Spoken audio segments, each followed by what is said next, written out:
Bonjour les amis, bienvenue sur Tu joues quoi pour cette nouvelle vidéo. Aujourd'hui nous allons partir dans la préhistoire avec Doggerland. Voilà, Doggerland, c'est un jeu de Laurent Gilbert et Jérôme, j'espère que je vais pas écorcher le nom, Snowshorf. Et c'est illustré par Emmanuel Roudier et Yvan Villeneuve. Voilà, c'est pour les 14 ans et plus, pour des parties d'environ 30 minutes, je crois que c'est ça qui est donné, non? Ouais, c'est ça, 30 minutes par joueur. C'est pour 1 à 4 joueurs et c'est édité chez Super Meeple. Voilà, et on découvre tout de suite comment ça fonctionne. Ça va être un petit peu long, mais je vous rassure, le jeu est simple. Voilà, on se retrouve juste après pour les avis. À tout à l'heure.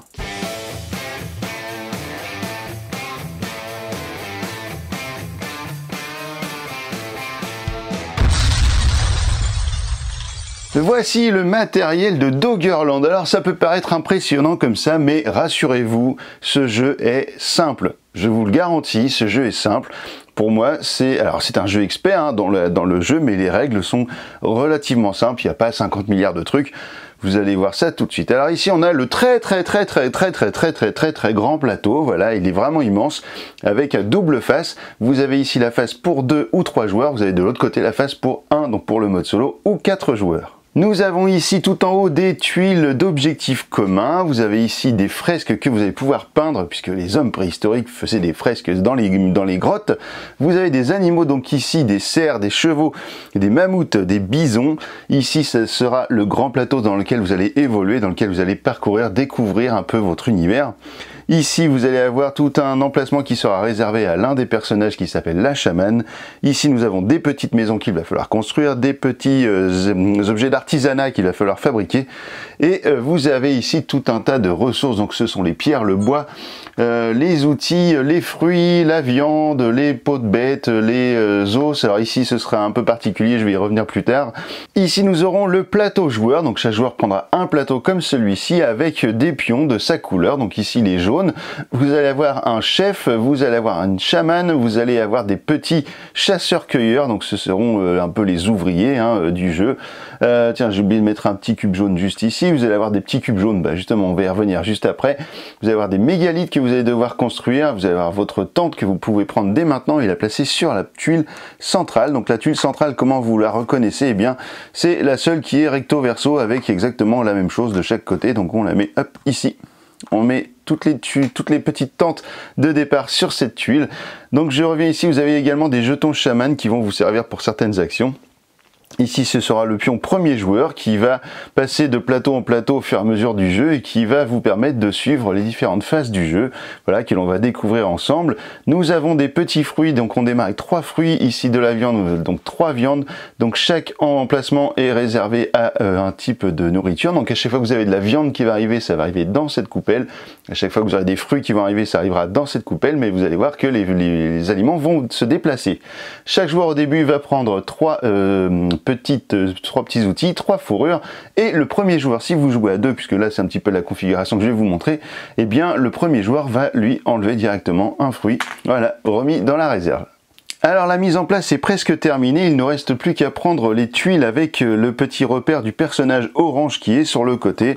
Vous allez les mélanger, hop, un petit peu, et puis vous allez les placer autour de la tuile de départ, autour du campement de départ. Alors vous voyez sur les tuiles qu'il y a une indication de ressources, il y a une petite flèche. À chaque fois que vous allez placer une tuile, la flèche sera dans le bas à droite de la tuile.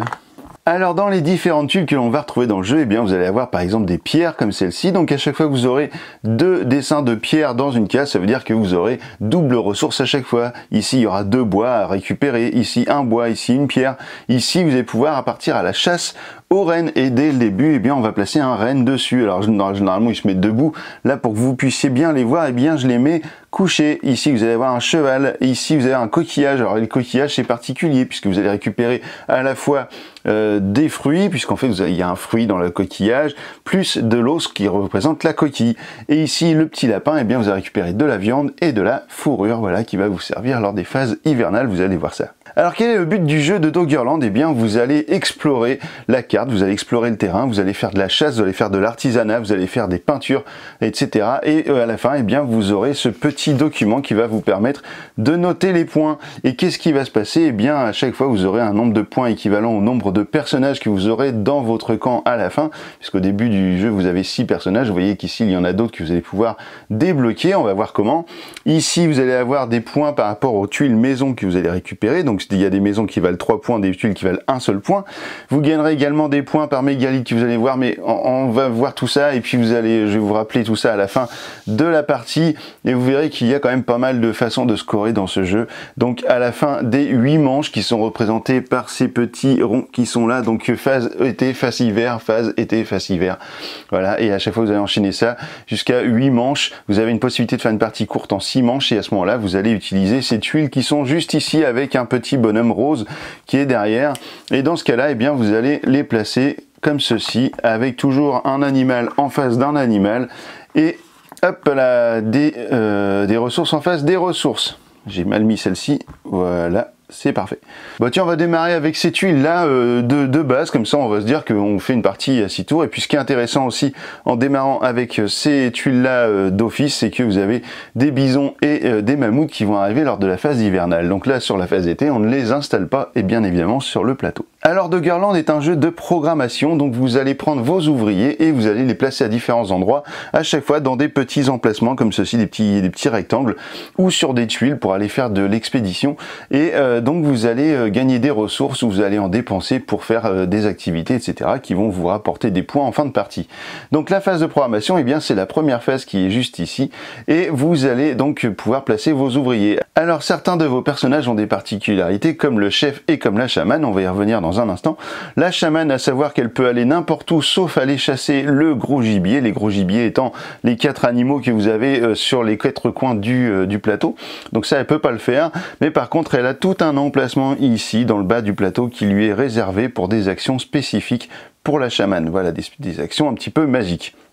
Le chef, quant à lui, va avoir plus de points de maîtrise. Vous allez voir qu'on va y revenir sur ces histoires de points de maîtrise lorsqu'il va aller faire de la récolte, par exemple. Et il va vous permettre de jouer 2 fois, par exemple, la même action, ce qui normalement est interdit. Mais par exemple, on va pouvoir aller chercher 2 pièces d'artisanat grâce au chef ou aller peindre 2 animaux dans la fresque également grâce au chef. Voilà. Et en fait, sachez également que lorsque vous allez construire un habitat, eh bien, votre chef vous permettra de consommer un bois de moins que ce qui vous sera demandé au niveau de l'habitat. Allez, on va commencer la phase de programmation, on va aller voir un petit peu ce qui se passe. On va faire le tour des actions en périphérie du plateau et puis ensuite on ira faire un petit peu d'expédition, vous allez voir c'est rigolo. On va commencer par l'habitat. Alors ici, si je mets un personnage dans l'habitat, hop. Alors l'habitat, il faut savoir que vous pouvez y aller à foison, c'est-à-dire que vous pouvez très bien y revenir et puis il n'y a pas de limite sur le nombre de personnages que vous pouvez mettre ici en habitat. Donc, pour construire une habitation, eh bien, vous avez des emplacements sur votre plateau jeu, ici, votre plateau personnel, à savoir que vous avez déjà 2 habitations qui sont construites de base sur votre plateau de jeu, et ces 2 habitations, eh bien, elles vont vous permettre de stocker, j'allais dire, de faire vivre 3 personnages. Parmi les habitations que l'on peut construire, eh bien, il y a les mêmes habitations qui permettent de faire habiter, de loger, pardon, de faire habiter, c'est n'importe quoi, de loger 3 personnages, donc comme celle-ci qui rapporteront 1 point, et vous avez également ces maisons qui sont des maisons plus évoluées, plus jolies, mais qui vous rapporteront 3 points, mais par contre elles ne pourront loger qu'un seul personnage. Donc en gros, si vous mettez un deuxième logement avec 3 personnages et que vous mettez 3 logements de 1 pièce, vous arrivez à loger à peu près tout le monde. Voilà, donc ça c'est à peu près l'objectif qu'il faudrait réussir à faire. C'est de mettre des logements, un logement de 3 et 3 logements de 1, donc ça vous rapporterait quand même, si vous arrivez à le faire, ça vous rapporterait genre 10 points au total d'habitat. Donc ça c'est vraiment bien cool, parce qu'il faut savoir quand même que dans le jeu, en gros la moyenne qu'on a pu faire nous c'est dans les 60 points environ, hein, donc 60, 65, 67, voilà c'est à peu près ce qu'on fait en 8 manches, donc 10 points avec les maisons c'est vraiment cool. Donc comment vous allez faire ça? Eh bien vous mettez votre personnage ici dans la zone habitat et en été, eh bien vous allez dépenser un outil. Donc là vous prenez un outil de votre réserve personnelle et vous le mettez hop dans la réserve. Si nous étions en hiver, donc sur une phase hivernale, eh bien il aurait fallu dépenser une peau de bête supplémentaire car il fait froid et votre personnage a besoin d'être couvert. Voilà, donc tout ça c'est très thématisé, c'est très cool. Donc là vous faites ça et pour l'instant c'est la seule chose que vous devez payer. Vous devez payer soit votre outil plus une fourrure. Le coût de l'habitation, vous le ferez plus tard dans la phase de résolution des actions. Ça c'est très important à comprendre. Pourquoi? Parce que vous pouvez très bien ne pas avoir de bois, ce qui est mon cas ici, et par contre je pourrais très bien dans ma phase de programmation aller chercher du bois avec un autre personnage qui va me l'amener, et du coup lors de la résolution des actions, eh bien je vais pouvoir résoudre les actions dans l'ordre que je veux pour essayer d'obtenir tout, pour pouvoir faire toutes les actions que j'aurais programmées. Donc là, si on s'arrêtait là, eh bien c'est au joueur suivant de faire une action, donc il va faire une action de programmation. Ensuite, une fois que les joueurs auront fait leur action de programmation, eh bien ça revient à moi et je peux faire à nouveau une deuxième action de programmation. Donc là, eh bien par exemple, je vais aller faire de l'artisanat. Je me dis que, ah tiens, elle est mise à l'envers. Je me dis qu'au début de la partie, eh bien c'est peut-être compliqué d'avoir ceux-là qui sont quand même un peu chers en termes de ressources. Eh bien je vais mettre un petit bonhomme juste ici, hop. Et cette pièce d'artisanat, eh bien, me sera destinée. Plus personne ne peut me la voler. Ici, il faudra que je paye 2 pierres et un os pour pouvoir obtenir cette pièce d'artisanat lorsque je vais faire la résolution des actions. Mais voyez ici qu'il y a également la condition d'avoir un outil. Donc je suis obligé de prendre un outil, de le mettre dans la réserve. Donc ici vous ne serez pas obligé d'avoir de fourrure en mode hivernal puisque vous faites de l'artisanat à l'intérieur d'une hutte. Donc vous êtes protégé du froid et du vent, etc. Donc vous n'avez besoin que d'un outil pour pouvoir travailler. On continue avec la peinture dans la grotte. Alors la peinture dans la grotte c'est un petit peu spécifique car vous avez au début de la partie une seule tuile qui est retournée, qui est face visible. Donc vous ne pouvez peindre dans l'occurrence sur cette carte un cheval, un mammouth et seulement un cerf. Voilà, vous avez accès qu'à ça. Les animaux sont juste ici et vous allez devoir les chasser avant de pouvoir les peindre. Alors vous pouvez très bien programmer une peinture, par exemple je vais peindre un cheval, allez hop, ça va me rapporter un point. Je peux très bien programmer une peinture tout en n'ayant pas encore programmé de chasse. Mais par contre, il va falloir absolument que je programme à un moment donné cette chasse et que je ne me fasse pas piquer la case par un autre joueur parce que je vais devoir ramener cet animal au campement pour déjà récupérer de la nourriture, mais en plus pour l'intégrer dans la mémoire collective de mon peuple. Vous allez voir pourquoi. C'est parce qu'en fait, je ne peux pas chasser, je ne peux pas peindre un animal que je n'aurais pas chassé parce que je ne sais pas comment il est fait. Voilà, c'est un peu le principe. C'est que je le chasse, du coup je l'ai là, il est beau, je le peins sur le mur, ensuite je le mange. Voilà, parce qu'il faut bien manger. Alors cette action de peinture, eh bien, vous coûte encore une fois un outil, donc je vais pas le faire, vous avez compris. Donc vous prenez un outil de votre zone de jeu et vous le mettez dans la réserve générale. Et si vous le faites la peinture en hiver, eh bien c'est pareil, vous allez devoir mettre une petite fourrure. Alors vous allez me dire peut-être qu'il y a un truc un peu bizarre, puisqu'en fait l'artisanat, on est à l'intérieur d'une cabane, on n'a pas besoin de la fourrure, et la peinture, on est à l'intérieur d'une grotte et on a besoin d'une fourrure en hiver. Bah ouais, je sais pas pourquoi. Du coup, il faut croire que dans la grotte, il fait plus froid que dans la cabane, malgré que dans une grotte, on pourrait quand même faire un petit feu. Donc pour moi ici, il y a une petite erreur. Voilà, je comprends pas pourquoi il faut donner une fourrure pour aller faire de la peinture dans une grotte. Mais bon, c'est comme ça, c'est dans le jeu. Le dernier emplacement qui est en haut à droite, et bien celui-ci, vous n'allez pas mettre de personnage dessus puisque ce sont les objectifs communs. Et à chaque fin de phase de jeu, à chaque fin de tour de jeu, à chaque manche, et bien vous allez avoir une phase qui sera de regarder, de vérifier si vous avez rempli des objectifs communs. Et si vous avez rempli des objectifs communs, et bien vous prenez un petit cube de votre zone de jeu, de votre couleur, et vous le placez. Donc si vous êtes dans les premiers à le faire, et bien vous mettez sur 5 points. Si plusieurs personnes autour de la table sont en même temps, réalisent en même temps cet objectif, et bien tout le monde a 5 points. Et si d'autres joueurs réalisent ce même objectif à une manche suivante, et bien ils marqueront 3 points.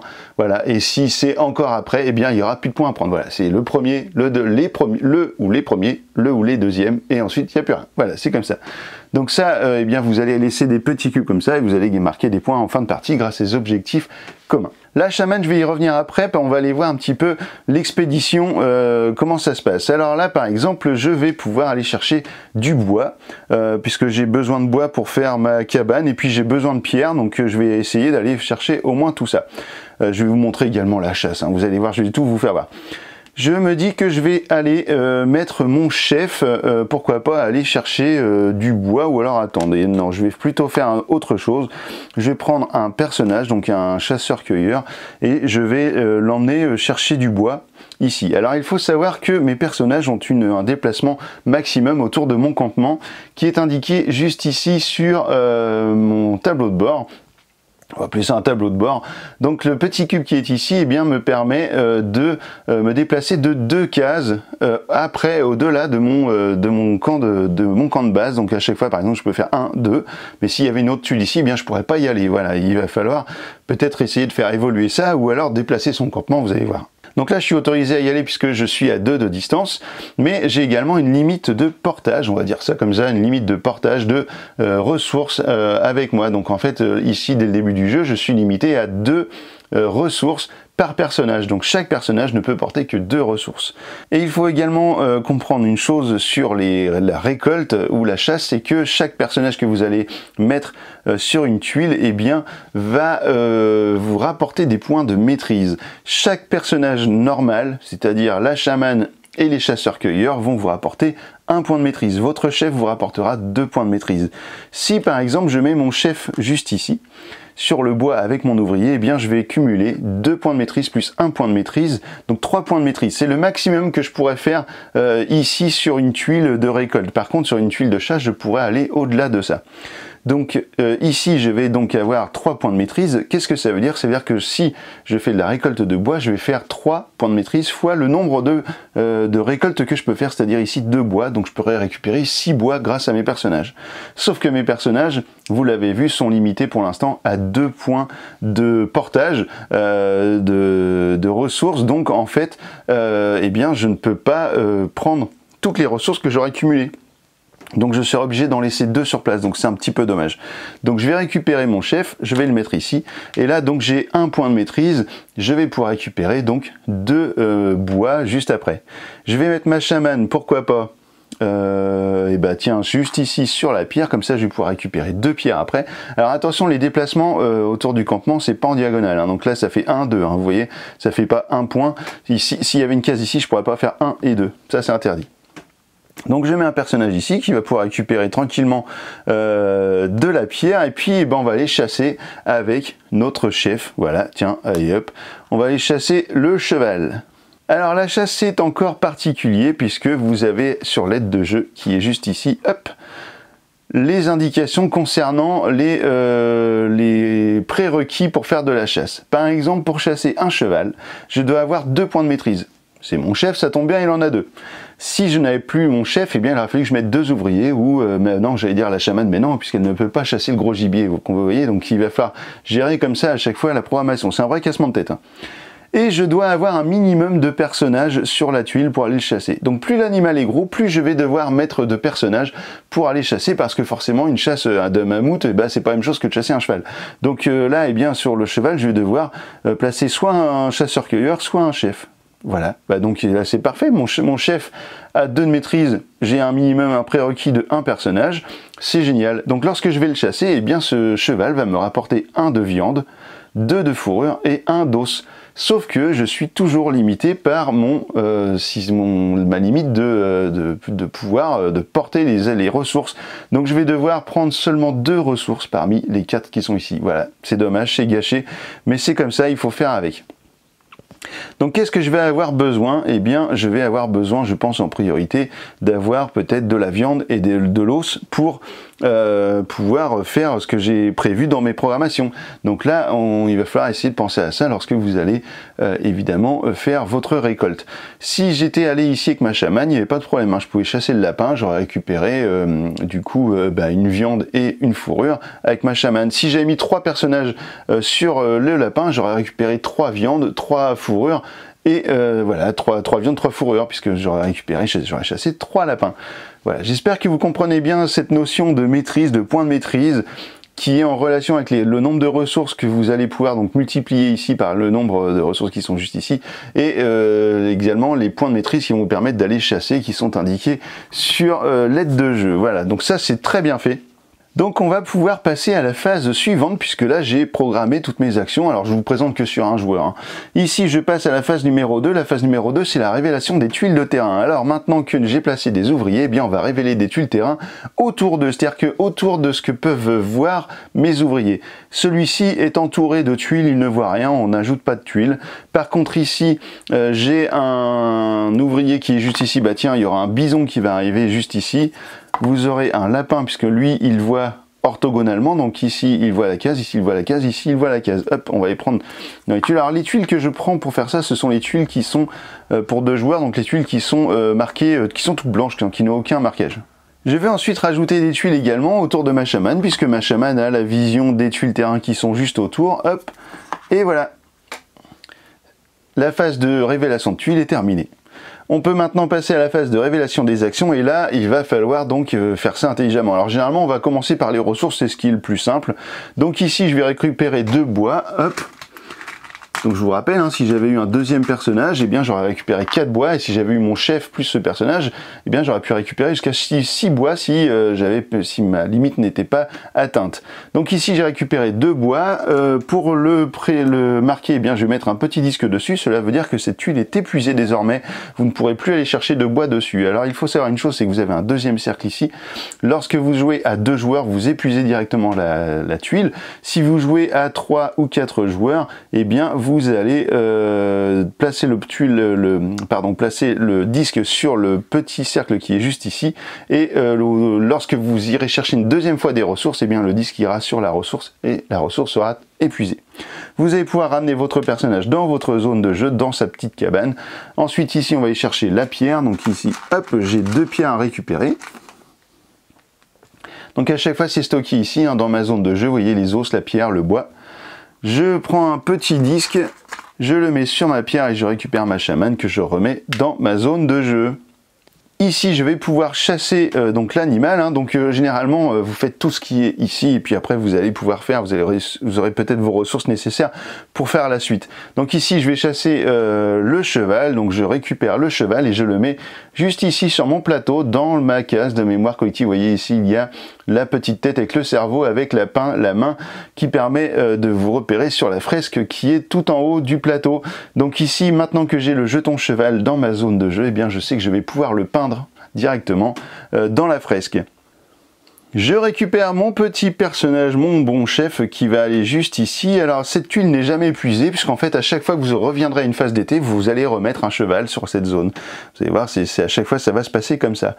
Donc là je peux récupérer, eh bien mon aide de jeu me disait donc une viande, 2 fourrures et un os. Je vais récupérer eh bien une viande et un os. Donc la viande je la mets dans le bol qui représente ici la viande et l'os je le mets juste à côté ici dans ma zone de réserve. Ensuite je peux aller faire construire mon habitat, pardon, c'est pas faire, c'est construire un habitat. Donc là je peux choisir soit entre l'habitat de 3 personnes, donc qui me coûte un petit peu moins cher que l'autre. Je vais prendre celui-là parce que je n'ai qu'un os et je vais avoir besoin d'un os pour faire mon artisanat. Donc je prends l'habitat, je le mets juste ici, ah non pardon, pas ici. Je me suis trompé de tuile, c'est là, voilà, juste à côté. Je reprends mon personnage, je le mets là. Voilà, ma maison est construite. Par contre, il faut que je me défausse d'une pierre et d'un bois. Si j'avais mis mon chef ici pour le faire, eh bien, ça m'aurait coûté un bois de moins. Ensuite, je vais faire l'artisanat. Ici, j'ai 2 pierres à donner et un petit os. Alors, je n'ai plus qu'une pierre. Bah voilà, tant pis, j'ai mal géré mon truc. Donc, j'aurais dû mettre un deuxième personnage sur la pierre. J'aurais récupéré 4 pierres. Bah, du coup, je ne peux pas faire l'artisanat, mais c'est pas grave, j'ai pas de pénalité. La tuile reste à sa place. Je récupère mon personnage. Et puis bah voilà quoi, c'est comme ça. Donc vous allez voir qu'il y a des petites tuiles, il y a des moments où vous allez pouvoir vous passer de certains objets, par exemple les outils ou la fourrure, ou même parfois de la nourriture, et ces objets vont vous donner des tuiles pénalités qu'on appelle des tuiles disettes qui sont juste ici. Je vais y revenir dans un instant. Je vais finir mon tour de jeu avec ma peinture de fresque ici. Donc là j'ai bien un cheval, donc j'enlève mon personnage, je le remets juste ici, j'enlève le cheval, je le remets dans la réserve des chevaux et je vais mettre un cube de ma couleur juste ici sur le cheval. Voilà, c'est comme ça que ça va marcher. La phase d'action est terminée, on va passer à la phase de déplacement des animaux. Alors vous avez ici une flèche qui va se déplacer à chaque manche, voilà, qui va venir juste ici, qui va vous donner la priorité de déplacement des animaux. C'est-à-dire que par exemple, s'il y avait plusieurs animaux, je vais en mettre un autre pour que vous puissiez bien comprendre, cette flèche va donc me donner la priorité de déplacement des animaux qui, eux, vont se déplacer par rapport à la flèche qui est indiquée sur la tuile où ils sont. Donc cette flèche-là va me dire que je dois démarrer de bas en haut, voilà, c'est simplement ça. Celle-ci va me dire que je vais démarrer de la colonne de gauche vers la colonne de droite, voilà, en me déplaçant. Donc c'est forcément le bison qui est là que je vais déplacer en premier. Et il faut savoir que les bisons ou les mammouths qui sont des gros gibiers se déplacent d'une case à chaque fois. Les chevaux et les cerfs se déplacent de 2 cases. Donc là, je vais déplacer mon bison d'une case, mais vous voyez, donc vers le bas. Et là, il arrive sur aucune case. Donc ça veut dire qu'il revient en haut. Et il arrive sur une case du mammouth, donc il passe cette case, donc il arrive juste ici sur le bois. S'il n'y avait pas une mammouth, il se serait arrêté évidemment sur la case où il y a le mammouth. S'il y avait une case ici, il se serait arrêté sur la case là, mais vu qu'il n'y a rien, hop, il passe de l'autre côté du plateau et il saute par-dessus la case occupée par un mammouth et il arrive sur la case suivante. Ensuite, on va prendre le cerf qui lui va se déplacer de 2 cases, donc 1, et là je me retrouve dans le même cas de figure. Ici, j'arrive ici pour remonter sur la case juste au-dessus. Donc pourquoi? Parce que ma petite flèche descendait. Ici, la flèche va sur le côté gauche, le bison va ici. Ici, non pardon, ça c'est fait. Le mammouth, quant à lui, va vers la droite. Eh bien, il n'y a pas de tuile. Hop, il va aller sur la tuile qui revient sur la gauche. C'est comme ça que vous allez déplacer les animaux dans le jeu, donc Doggerland. Et ensuite, nous arrivons à la 5e phase du jeu, qui est la phase de fin de manche. Alors, dans cette phase de fin de manche, eh bien, vous allez plutôt vous intéresser à ce qui va se passer sur votre plateau de jeu. Et qu'est-ce qui va se passer avec notre plateau de jeu? Eh bien, on va nourrir notre clan. Vous avez de la viande qui va correspondre à la nourriture pour 2 personnes et vous avez des fruits qui vont correspondre à la nourriture pour 1 personne. Ici, j'ai 6 personnages dans mon camp, donc cela veut dire qu'il me faudrait par exemple 6 fruits ou 2 viandes et 2 fruits ou 3 viandes. Voilà, c'est comme ça que ça va marcher. Mais il faut savoir également que la viande est périssable, enfin la nourriture en général est périssable, donc à chaque fois que vous allez nourrir votre camp, eh bien à chaque fois, hop, la nourriture va se déplacer. Donc il vaut mieux utiliser ce qui est dans le bol qui est juste ici avant ce qui est loin et ce qui est encore, on va dire, loin de la date de consommation. Donc on va utiliser 3 viandes ici, voilà, du bol de viande qu'on va remettre dans la réserve et là on aura nourri tout notre peuple.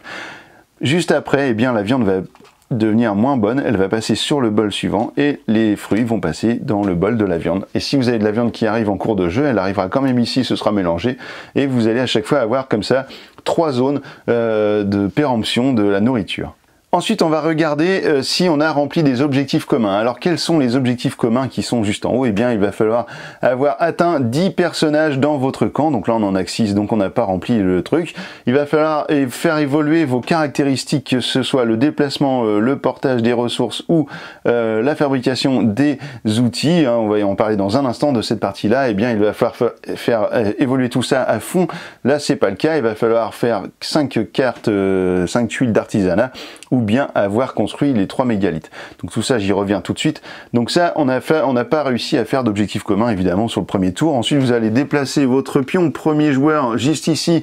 Donc on arrivera en phase hivernale. Et là, vous allez faire rentrer des animaux de la phase hiver. Alors c'est vrai que je les ai fait rentrer tout à l'heure un petit peu pour vous montrer le déplacement des animaux. Mais on était dans cette configuration avec un cheval. Et bien là, qu'est-ce qui va se passer? Eh bien, on va mettre un mammouth et on va mettre 2 bisons qui vont arriver sur la zone, sur leurs tuiles respectives. Ensuite, on va retourner une nouvelle tuile de la fresque. Voilà, vous allez avoir accès à de nouvelles peintures qui seront disponibles pour la suite du jeu. Et puis, vous allez également remplir, si jamais j'avais rempli si j'avais fabriqué cet artisanat, d'ailleurs, en fait, il serait venu juste ici, hein, en dessous de mon personnage, de ma zone d'artisan, ici, eh bien, j'aurais rempli une nouvelle case. À chaque fois, on remplit les cases vides. Ensuite, vous allez pouvoir déplacer votre campement pour pouvoir vous éloigner du centre et aller plus facilement dans les différentes zones qui vont être découvertes, puisque je vous ai dit que vous avez une limite de déplacement, bien évidemment. Donc, vous allez pouvoir déplacer votre campement de 2 cases. Donc, suivant aussi ce que font les joueurs, soit vous les suivez pour bien les embêter, soit vous vous écartez, et puis chacun va faire un petit peu sa vie de son côté. Donc là, par exemple, je pourrais faire 1 et 2, ce qui me donne accès à toutes les tuiles qui sont tout autour. À savoir que lorsque j'ai un campement ou un mégalithe, donc c'est ces objets-là, quelque part sur une tuile, eh bien les autres joueurs ne peuvent pas aller sur cette tuile, donc aucun joueur ne pourra venir prendre ma ressource qui est juste ici. Ça, il faut le savoir. Également, c'est par rapport aux occupations de tuiles, lorsque vous avez des animaux qui sont sur des tuiles avec des ressources, eh bien, vous ne pouvez pas aller récupérer les ressources de cette tuile. Vous êtes obligé de chasser l'animal avant de récupérer les ressources. Il faut le savoir également. Ensuite, dernière chose, c'est que vous allez donner ce pion-là au joueur suivant qui va repartir ici pour la nouvelle phase de programmation. Allez, on jette un œil sur le plateau joueur pour voir l'évolution de nos paramètres. Alors ici, par exemple, je pourrais très bien mettre un personnage juste ici lors de la phase de programmation pour le coût d'un bois lors de la résolution. Eh bien, je paye un bois et je récupère, je déplace mon pion, mon cube d'une case et maintenant je n'aurai plus 2 cases d'éloignement de mon campement, mais 3 et je peux aller jusqu'à 4 en payant une pierre et un bois sur un tour de programmation suivant. Je peux faire la même chose juste ici pour améliorer ma capacité de porter des ressources. Donc ici, si je mets un personnage là, lors de la résolution, eh bien je vais pouvoir payer un os et une fourrure pour pouvoir passer mon cube juste ici à 3 et ensuite pour placer ici à 4 en payant 2 fourrures et un os. Et pour fabriquer des outils, car vous avez vu que les outils c'est quand même très important dans le jeu, à chaque fois que vous allez faire des actions qui demandent des outils, eh bien il va falloir en avoir, eh bien vous allez pouvoir en fabriquer, donc il va falloir mettre un personnage juste ici pour fabriquer des outils. Donc pour fabriquer à chaque fois, eh bien il faudra mettre 2 pierres et vous obtiendrez 3 outils, mais vous pourrez également lors du même tour, c'est-à-dire que si vous faites ça, eh bien vous pouvez également faire ça en plus, vous payez une pierre de plus et votre cube passe ici. Vous pouvez très bien faire juste évoluer votre piste sans prendre d'outils, mais vous pouvez faire les 2 actions à la fois. Voilà, et ensuite vous allez avoir 4 outils de préparation et 5 outils à récupérer en payant un os et une pierre. Donc plus vous allez loin, plus vous allez récupérer d'outils. Je vous disais qu'il y avait des pions de disette, et bien lorsque vous allez manquer d'outils, si je fais par exemple l'action, je ne sais pas, les peintures de la fresque, et que je n'ai pas d'outils, et bien je vais pouvoir prendre un pion de disette à la place de mon outil. Donc ça, je vais les cumuler sous mon plateau joueur, et ça va me faire moins de points qui vont se cumuler à chaque fois suivant le nombre de pions que j'aurai. Donc attention à ça, parce que ça peut vous coûter vite fait la victoire. Et puis vous pouvez également faire la même chose avec la fourrure. Si je n'ai pas de fourrure, je peux prendre un pion de disette. Et si je n'ai pas assez de nourriture pour nourrir tous mes personnages à la fin de la manche, et bien qu'est-ce qui va se passer? Eh bien je vais prendre un pion disette par un personnage qui n'aura pas eu de nourriture. Donc ça, attention, vous allez vraiment galérer si vous faites ça. Une action que je vous ai pas encore expliquée dans votre plateau joueur, c'est la reproduction. Et bien vous allez pouvoir mettre par exemple 2 chasseurs-cueilleurs qui seront placés juste ici. Et qu'est-ce que ça va faire à la résolution de l'action? Et bien vous allez prendre un petit chasseur-cueilleur de votre zone de réserve et vous allez mettre ici, ce sera une naissance. Vous allez reprendre vos pions en la suite pour les remettre ici et votre pion naissance va rester dans cette zone-là jusqu'à temps que vous fassiez l'étape de nourrir votre clan, car une nouvelle naissance n'a pas besoin de nourriture, vous n'êtes pas obligé de la nourrir sur cette manche, mais par contre attention, il faudra le faire juste après. Une deuxième chose qu'il faut faire attention avec les naissances, c'est que si vous avez un nouveau-né, eh bien il faut avoir un logement qui permette de l'accueillir. Si vous n'avez pas de logement et que vous êtes à saturation de logement, eh bien le nouveau-né va retourner dans votre réserve et vous l'aurez perdu. Il y a une case juste ici pour la naissance qui correspond à la case de la naissance de la chamane. On va y venir dans un instant pour vous présenter maintenant toutes les actions de la chamane pour terminer l'explication de Doggerland. Alors ça fait quand même beaucoup d'informations, mais je vous assure que le jeu, vraiment, ça roule, c'est très simple. Vous allez voir quand vous allez jouer, ça va tout seul. L'action de la chamane. Alors la chamane, c'est ce personnage-là, et seule la chamane peut aller sur ces emplacements-là. Et la chamane ne pourra faire qu'une seule fois chaque action. C'est une action unique. Donc vous allez dans une case ici de chamane, et un autre joueur ne peut pas venir faire la même action que vous sur cette case. Mais par contre après, une fois que vous avez résolu, eh bien vous allez mettre un petit cube ici sur un des emplacements de cubes, et puis donc cela voudra dire que vous ne pourrez plus aller faire cette action du tout de la partie avec la chamane. Alors le coût d'une action de chamane, eh bien ce n'est pas un outil du tout, et bien c'est juste ici, vous donnez soit une viande, soit une fourrure, soit un os. Donc vous donnez l'une des ressources et vous pouvez faire une action de chamane. Alors qu'est-ce qu'on peut faire? Eh bien ici, vous allez pouvoir déplacer un personnage à n'importe où sur la carte. C'est-à-dire que je prends un pion de ma chamane, je le mets par exemple ici. Vous voyez que je suis pas du tout à portée de mon campement. Je mets mon pion ici, c'est-à-dire que maintenant plus personne ne peut aller là-dessus et que je dois absolument y aller avant la fin de la manche suivante. Si je n'y suis pas allé avant la fin de la manche suivante, eh bien le tour sera perdu, je retirerai mon jeton chaman. Ici, je vais pouvoir peindre 2 animaux en même temps grâce à ma chamane. Par contre, il va falloir que j'ai 2 animaux exactement les mêmes dans ma mémoire collective et il va falloir que j'ai exactement les 2 mêmes animaux de libre sur la fresque. Je m'explique, par exemple, si je chasse dans le même tour ou même d'ailleurs dans 2 tours différents, hein, parce que les animaux que vous ne chassez pas, que vous ne peignez pas, en fait restent dans votre mémoire collective. Donc vous pouvez très bien faire ça, le prévoir sur 2 ou 3 manches. À partir du moment où j'aurai par exemple 2 cerfs ici dans ma mémoire collective, je peux faire cette action. Je mettrai un cube jaune comme d'habitude juste ici et je pourrais peindre 2 fresques, je pourrais peindre 2 animaux donc d'un seul coup. Donc ça veut dire que là je vais pouvoir mettre par exemple 2 cubes directement juste ici dans la fresque, donc je vais y récupérer 4 points et surtout je vais avoir peut-être plus de chances d'avoir la majorité, je vous y reviens juste après. Ensuite ici je vais devenir premier joueur, donc je vais piquer le cube premier joueur lors de la résolution des actions. Au moment où je le ferai, je récupère. Du coup je terminerai la manche en cours en tant que premier joueur et je démarrerai la suivante en tant que premier joueur. Ici je vais pouvoir échanger 2 ressources contre une, donc si j'ai par exemple 2 bois, je pourrais échanger contre autre chose, pourquoi pas une viande.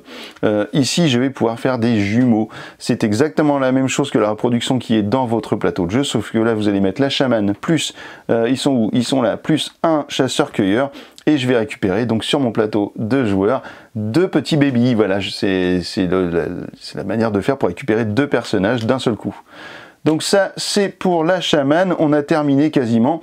La chamane, vous pouvez également aller juste ici, hop là, pour faire des mégalithes. Les mégalithes, eh bien, ça va vous rapporter 6 points pour le premier, 8 points et 10 points. Et vous allez devoir les faire en mettant donc 2 pierres, 2 bois et 2 outils.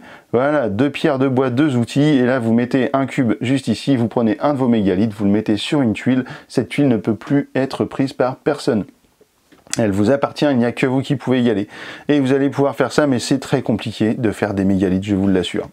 On a terminé avec la chamane, il nous reste juste un truc, c'est le comptage des points. Hop. Donc je vous disais en début de vidéo que ici la première ligne, eh bien ce sera le nombre de personnages. Donc si vous avez fait des bébés, par exemple si vous avez 8 personnages, eh bien vous marquerez 8 points.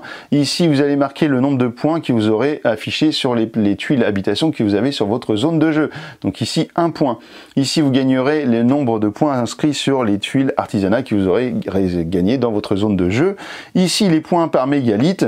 Ici les points d'objectifs communs qui seront tout en haut, ici les points de la fresque, donc si par exemple ici j'ai 4 et 1, 5, et ensuite vous allez avoir les majorités. Alors les majorités, évidemment il faut que toutes les tuiles soient retournées, hop là, et vous allez donc au fur et à mesure du jeu avoir des cubes que vous aurez mis dans chaque ligne, et chaque ligne dans lesquelles vous aurez la majorité vous rapportera 4 points, et pour le deuxième ce sera 2 points, voilà. Et enfin, vous allez retirer les jetons d'IZ, donc chaque jeton d'IZ vous fera moins 2 points. Alors, une phase moins 10, donc si vous avez 5 points, 5 jetons d'IZ, bah, vous évacuez les autres et vous en mettez un moins 10, voilà. Et puis, eh bien, vous faites le total de ça et vous allez pouvoir obtenir le nom du fameux gagnant de la partie de Doggerland. Bah écoutez, voilà, ça fait une longue explication quand même. Je vous retrouve dans un instant, je vais essayer d'être concis pour mon avis. À tout de suite. Voilà, vous avez vu que c'est quand même assez chargé en règles, mais enfin d'ailleurs c'est pas vraiment chargé en règles. Une fois que vous avez compris le principe pour un truc, c'est que ça marche pour tout pareil, donc vraiment c'est très simple. Le jeu va très vite, vous allez très vite le prendre en main, et puis vous faites. L'idéal c'est de faire une première partie en 6 manches, partie courte, et puis vous allez tout de suite comprendre le principe, et là après vous allez faire une partie beaucoup plus profonde avec les 8 manches, qui va changer quand même vraiment la donne, parce que les 8 manches, les 2 dernières manches, elles sont très importantes. Alors qu'est-ce qu'on a pensé nous de Doggerland? Déjà au niveau du matériel, c'est super. Tout le matériel il est sublime, le plateau, alors par contre le plateau est très grand, hein. Je vous le dis tout de suite, si vous avez une petite table, bah, c'est chaud pour vous. Donc le plateau très grand, donc il faut le placer. Si vous jouez à 4 joueurs, bah, ça fait d'autant plus de place à obtenir autour de la table. Mais le matériel est vraiment super. La thématique, elle est géniale, franchement, la préhistoire, ça fait bien longtemps. Moi, je crois que j'avais même pas encore joué à un jeu de la préhistoire. Si, Crétin, c'est voilà, qui était plus sur l'humour, etc. Là, on est vraiment sur quelque chose de très thématisé, très réaliste, en fait, autour de la préhistoire, avec tout ce que pouvaient faire les hommes préhistoriques à ce moment-là, et tout est très bien fait. La règle est super bien faite. Elle est vraiment très claire et très compréhensible, très imagée, avec en plus des pages de bande dessinée dedans, c'est sublime. Voilà, la règle règles du jeu, rien que ça, c'est vraiment super. C'est un vrai plaisir de la lire. Et puis, donc, le matériel, la boîte et tout, c'est sublime. Le jeu, eh bien, pour nous, ça roule vraiment tout seul, ça marche vraiment super. Le jeu, on a compris, enfin, moi, je l'ai lu le truc une fois et j'ai pas eu besoin de faire plus que ça, j'ai pas eu besoin de la relire et de la relire. Il y a des fois, c'est un peu le cas, et bien là, non, tout est compréhensible tout de suite. En plus, il y a, je vous disais, des illustrations, et on a fait une première partie en 6 manches, et on a fait une partie ensuite en 8 manches. Alors, nous, ce qu'on s'est dit, c'est que, en fait, en 6 manches, en 8 manches, si on joue sans les tuiles, les 4 tuiles roses là, les tuiles qui normalement sont pour jouer en 6 manches, et bien à la fin de la partie il reste 4 cases libres, donc c'est un peu bizarre. Et puis en fait il faut savoir que dans les tuiles, les 24 tuiles, je crois que c'est 24 qui correspondent à une partie à 2 joueurs, et bien il n'y a qu'une seule tuile bison et une seule tuile mammouth, et du coup et bien si vous tombez dessus à la fin, ça veut dire que vous n'aurez pas de tuile bison ni mammouth de la partie, donc ça c'est un peu con. Du coup et bien en fait on trouve que il faut rajouter les 4 tuiles dès le début du jeu. Pour nous, en fait, on joue comme ça maintenant parce qu'on trouve que c'est vachement plus sympa, parce qu'on a direct des bisons et des mammouths qui vont pouvoir arriver, et c'est quand même plus sympa d'aller se retrouver parfois avec plein de mammouths, parce que quand ils se déplacent, après il y en a des nouveaux qui arrivent, puis si on les a pas chassés, parce que c'est compliqué de chasser le mammouth, et du coup on se retrouve avec des animaux partout, et c'est vachement plus sympa. Donc nous on aime bien ça, donc on rajoute systématiquement les 4 tuiles, après vous ferez ce que vous voudrez, mais en tout cas le jeu il est super, nous on a passé des super moments avec ça, et c'est pas fini parce qu'on va y rejouer. Et puis donc vraiment Doggerland, c'est un de nos coups de cœur. Ça ne m'étonnerait pas que ça reçoive des prix prochainement, parce que ce jeu là il est vraiment super bien, donc je vous le conseille vraiment. Doggerland, c'est chez Super Meeple, voilà, et puis c'est disponible, hein, vous pouvez y aller dès maintenant. Et maintenant que vous savez tout sur Doggerland, et alors tu joues quoi.